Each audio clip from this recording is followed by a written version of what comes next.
Thanks so much, Wayne.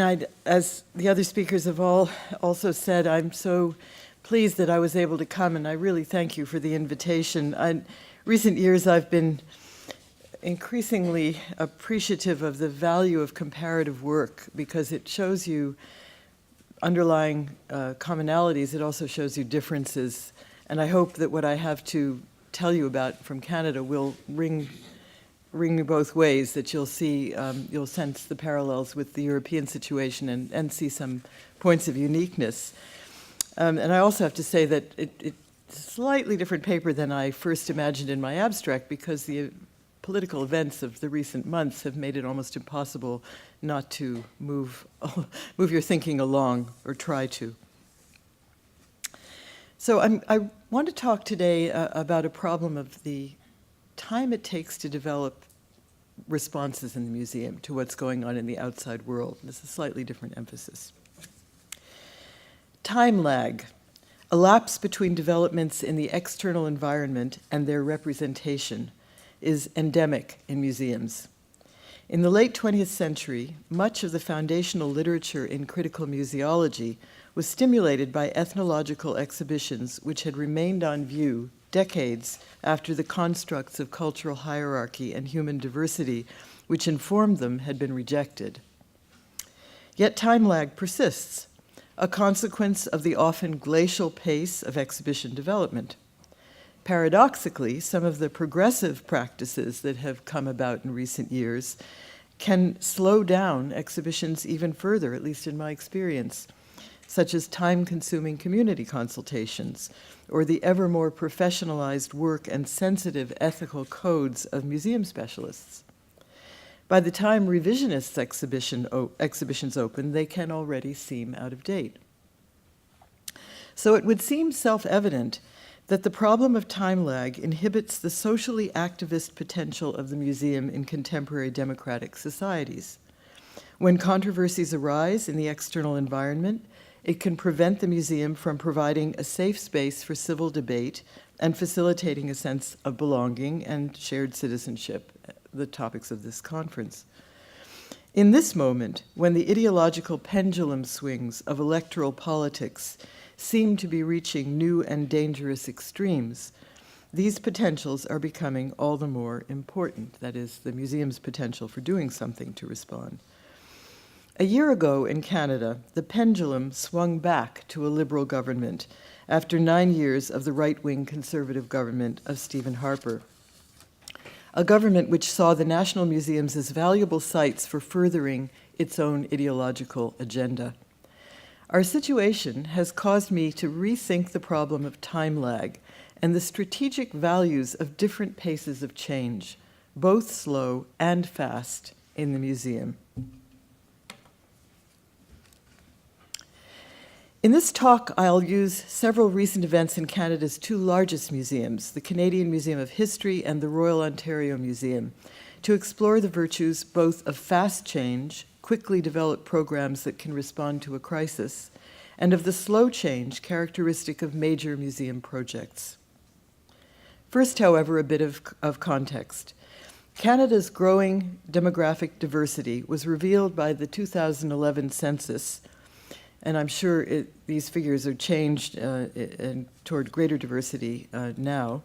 But then 20% of Canada's 31 million people had been born abroad, and 1 in 5 Canadians belonged to a visible minority, the largest groups being South Asian, Chinese, and Black.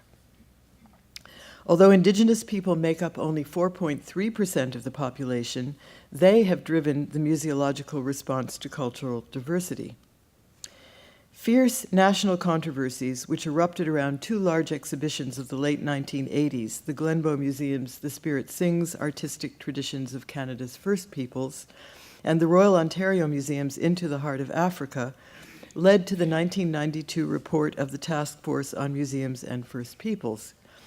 Its recommended models of community collaboration and partnership have been broadly adopted since. Ethnographic museums have been in the vanguard, but multi-perspectivalism and partnership have also been picked up by museums of history, art, and natural history. By the beginning of the new millennium, These models seemed securely established, and it was thus all the more shocking to witness the shutting down of many decolonizing and democratizing initiatives under the Harper conservative government. The changes, unprecedented in scope and degree, were imposed through budgetary cutbacks, restructurings, appointments to boards of trustees, and tighter ministerial scrutiny. The Harper government renamed the Canadian Museum of Civilization, which had historically focused on Indigenous peoples and ethnic minority groups, still rather quaintly characterized as folk cultures, to the Canadian Museum of History. A critical contingent of ethnology curators and senior staff who had pioneered new models of collaboration left their jobs, taking with them decades of corporate memory and rupturing carefully nurtured relationships with Indigenous communities. Although the global financial crisis of 2008 was invoked as a justification for cuts to museums, financial stringency was used to trigger ideologically motivated shifts in the priorities of cultural institutions, designed to realize the conservative government's commitments to small government, the restoration of British imperialist interpretations of Canada's past, and more narrowly nationalist representations of its present. In 2012, the Harper government announced funding for a new 4,600 square meter exhibition of Canadian history to replace the 1989 Canada Hall, and positioned it as the capstone of a series of milestone commemorations of, that's their word, of Canadian military engagements that would take place in the interim, so commemorating World War I, World War II, etc. And this new hall will open on Canada Day 2017, the 150th anniversary of Canadian Confederation.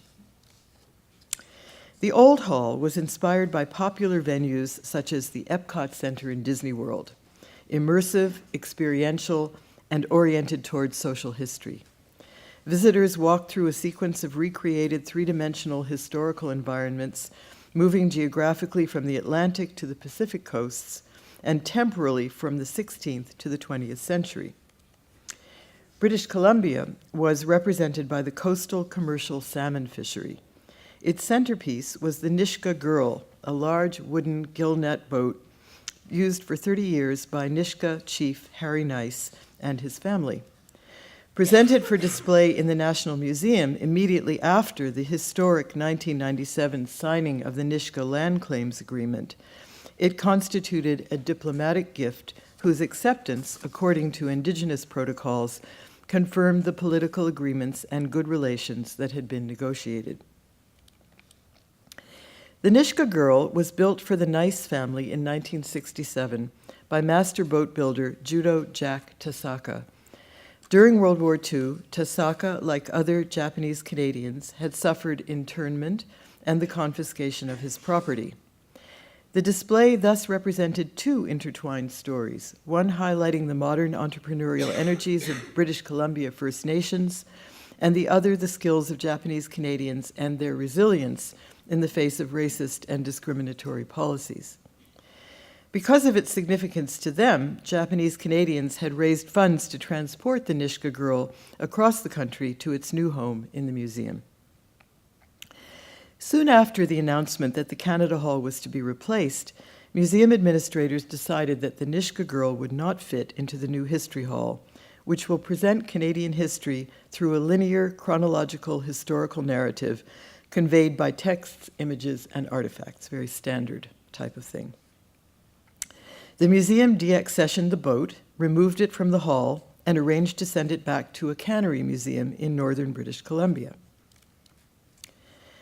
An Ottawa newspaper reporter picked up the story and telephoned Chief Nice, who told him, quote, "We thought it was a gift from us to the nation, and that when the museum phoned to relay its decision, all I could say was okay," unquote. He felt, he added, a little bit betrayed. Ken Noma, president of the Japanese Canadian National Association, voiced his outrage much more strongly. The CMH decision was, he told a reporter, a tremendous insult to Japanese Canadians. not only because the Nishka girl represented the 1,000 similar Japanese-Canadian fishing boats confiscated and destroyed by the Canadian government during World War II, but also the boats which had brought the first Japanese immigrants to Canada. Quote, "If this isn't Canadian history, I don't know what is," Ken Noma said. He then sent a formal complaint to Jason Kenney, the Minister of Citizenship, Immigration, and Multiculturalism, who in turn wrote to the museum's director urging him to reconsider the decision. Quote, "This is a significant part of Canada's history which suits the new display that will offer a narrative of our country's history. It is regrettable that this gift is now to be shipped back," unquote. So direct and public an intervention by a government minister in the work of an arm's-length Crown corporation is unusual and improper. But within days, the museum's director announced that he would meet with Noma and Chief Nice. The meeting took place about 3 weeks later and resulted in the announcement 2 days after that the Nishka girl would be returning to the museum and would be included in the new exhibition. So what happened here? On one level, clearly, there was a failure to understand the principle established during the years of reform that originating communities have a right to be consulted when representations of their cultures are being mounted in a national museum. It also appears that the senior staff who made the decision to deaccession did not heed the warnings of their own ethnology curators, who had explained the significance of the gift within Indigenous traditions of diplomacy. But on the level of realpolitik, the Minister of Immigration, Citizenship, and Multiculturalism was doing his job by supporting the interests of minorities and quote-unquote new Canadians, and he was also running political interference for the Prime Minister, who was scheduled to speak to Japanese Canadians the following September on the occasion of the 25th anniversary of the Canadian government's formal apology for their World War II internment. In early 21st century Canada, maintaining good relationships with diasporic and minority communities is not just a matter of compliance with official multicultural policy, but a political necessity for those who wish to remain in power. In many key electoral ridings, federal elections cannot these days be won without the support of minorities and recent immigrants. This incident suggests that museums do not march in lockstep with their governmental masters, but respond rather to slower-moving shifts in national historical consciousness. As arm's-length institutions operating under ministerial aegis, the tendency of national museums is to avoid extremes of radical innovation or reaction. They are, rather, sensitive barometers of the nation's consensual politics over a longer durée.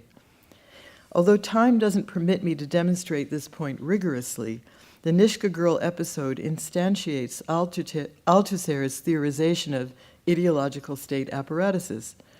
The CMH acted as a site where contradictions could be negotiated and worked out, here arising from the lack of alignment between the state's commitment to multiculturalism and the government's desire to impose a more narrowly based, ideologically infused settler narrative of history. The final resolution reflected not the ideological positions of Harper's Department of Canadian Heritage, but rather the currents of pluralism, decolonization, and globalization, which have been gaining in strength throughout the past century, and which are, polls continually show, broadly accepted by Canada's small L liberal electorate. Justin Trudeau's big L liberal government was elected in the fall of 2015 and immediately signaled the ideological shift which would occur by affirming its campaign promise to remediate Canada's colonial oppression of Indigenous peoples by implementing all of the recommendations of the Truth and Reconciliation Commission on Indian Residential Schools. At the National Museum, the narrative of the CMH's new History Hall was at that moment being refined and finalized. As a member of the advisory committee for the History Hall, I witnessed a palpable relaxation amongst the staff. But it is really hard to say whether the narrative that they have since finalized would have differed had Harper remained in power. Although the narrative of Canadian history being presented took final shape in the months following the Trudeau electoral victory, the extensive public consultations which revealed a broad interest in Indigenous histories had already taken place. These priorities and the advisory committees, which included respected historians, Indigenous advocates, and critical museologists, were already guiding the Hall's conceptualization. Indigenous histories, carefully vetted by the Indigenous Advisory Committee, will have a much greater presence in the new History Hall than they ever have had in that museum. Although they are being presented as components of Canadian history rather than in separate ethnographically defined spaces of museum representation. Although it will be impossible to know until the hall opens next year, this incorporation into a national history may not be a bad thing. What I think we can say is that the CMH staff, like the minister who urged the CMH to reaccession the Nisga'a girl, were attending not so much to government ideology as to the groundswell of opinion among the general public established through focus groups. The slow pace of exhibition development made it both necessary and possible to work toward consensus over the longer durée. When the new Canada History Hall opens in 2017, the Nisga'a girl will be displayed just outside it. At this writing, it sits in an open area near the First Peoples Hall. A carefully edited text panel finesses the story I have just told, stating only that the boat was, quote, removed from display in preparation for the development of the new Canadian History Hall. The Nisga'a First Nation and the National Association of Japanese Canadians met with the museum in 2013 to request that the boat remain on display. My argument for the value of slow change as a counter to the pendulum swings of electoral politics is not intended to deny the dangers of time lag, nor the importance of agile and timely response. Two events that took place this month at Toronto's Royal Ontario Museum, or ROM, complicate my argument by illustrating both the dangers of change that is too slow and the value of agile response. On November 9th, ROM's director and senior administrators issued a formal apology to Canadians of African descent for the injury caused by the controversial 1989 exhibition mentioned earlier, Into the Heart of Africa. The museum acknowledged that the exhibition had, quote, unintentionally reproduced the colonial, racist, and Eurocentric premises through which its African collections had been acquired, and thus contributed to anti-African racism, unquote. Much analysis has been devoted to explaining why an exhibition intended to mount a reflexive and post-colonial critique of museum history failed, and I won't attempt to summarize it here. My point is simply that the 27 years and several changes of administration that passed before the ROM delivered the apology demanded by the protesters have largely stymied projects designed to work constructively with Toronto's African Canadian communities, and posed a barrier to the museum's ability to foster a sense of belonging and shared citizenship. Slow change can be good, but it can also be too slow. A very different feel-good story from the ROM had appeared in the Toronto Star the week before the apology. It described the visit of a group of young Syrian refugees to the museum's displays of Assyrian antiquities. The visit was organized by a University of Toronto student project. Organizers commented, "We hope this can be a stepping stone for the Syrian newcomers in Canada where they feel they are a part of something. We want them to know that Syria isn't just a bombed-out shell. Their country has made a lot of contributions to the world, to our civilization," unquote.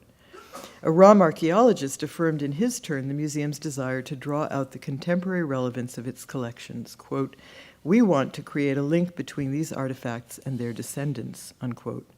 A young refugee from Aleppo told the reporter, "I will come to the workshop even after I move away. I'm so happy here. During the war, it was difficult to trust people and communicate. Being here, I feel relaxed and learn you can trust people again and make friends," unquote. The two ROM stories, following quickly on each other, also suggest what had gone wrong in 1989. We can see with hindsight that if the ROM had taken a more activist role during the 1980s, inviting Black community members to engage with its African collections on their own terms during the period when civil rights activism and episodes of police violence were troubling the world outside, a path of dialogue and mutual understanding might have been created, which could lead to a different and more successful exhibition of the African collections. The visit of the Syrian refugees also urges the importance of Nicholas Thomas's argument in The Return of Curiosity that a museum's collections, apart from special exhibitions, can cause people to ask useful questions, to rethink their world, and to develop capacities for cosmopolitan citizenship. Both the Nishka Girl and the Ram's ancient Assyrian installations create this access, as do open storages and relatively uninterpreted object-rich displays. These small examples raise other issues and questions. They reveal a contemporary museumscape which is as contradictory and confusing as the field of social and political forces in which it exists. At once regressive and progressive, constrained and creative, timid and confident. When conservative regimes sponsor apparently reformist events, furthermore, it can be hard for the reformers to accept the positive value of the projects themselves. Is state multiculturalism always a ploy for managing diversity, as critics such as Richard Day suggest? Are linear narratives always reductive and hegemonic? What constitutes a sellout, and what a realistic strategy? Who is on which side? There is no doubt that some of the legacies of the Harper years remain. Museums have pulled back from activities they did not want to support, from power sharing with originating communities to the traditional research mandate of museums. The national museums and heritage institutions have become more hierarchical than in past decades. Yet the Nishka Girl episode also evidences a convergence of disciplinary and representational domains informed by pluralist redefinitions of national culture and symbolic recognitions and restitutions of voice to Indigenous peoples. As much as the politics of reaction and reform, this convergence is transforming modernist constructs of ethnography, history, and art. The Canadian National Museumscape of the past decade has thus evidenced both the politics of reaction and the seemingly irreversible effects of the processes of reform, demographic changes, and social movements of recent decades. Yet at the same time, in Canada at least, an academic culture transformed by several decades of post-structuralist and post-colonial critique, and a population transformed by demographic diversity, have in combination transformed museums and public consciousness so profoundly that the changes cannot easily be reversed. Museums need to take all of these factors into account and also to gauge the strategic advantages of slow and fast change, of big long-term exhibition projects and small but quick initiatives that use collections in open or closed storage. We need to maintain the commitment to progressive curatorial models, even as the political pendulum swings in different directions, in the faith that we will inevitably pick up again when we arrive at the roundabouts. But we also need to provide direct access to collections so that museum visitors can construct their own meanings in response to events in the moment. Thank you.